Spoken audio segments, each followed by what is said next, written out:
zdraví vás nenormální holka. A retardovaná. Nebezpečná. A máme pro vás připravený takzvané společné videjko. Skořice vyčeli. Skořice.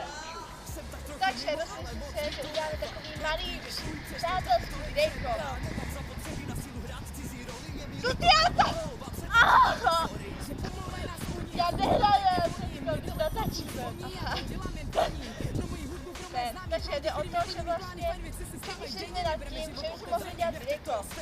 A napadlo nás tak, že jsme byli na babrci. Ano.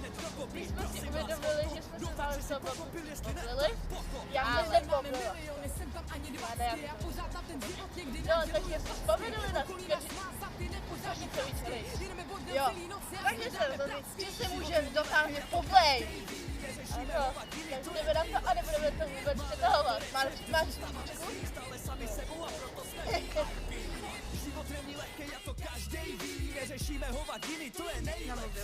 Tak jsme tu, bohužel se nám vypl tablet, byl málo nabitej. Kvůli ní, já jsem nevěděla, že je málo nabitej.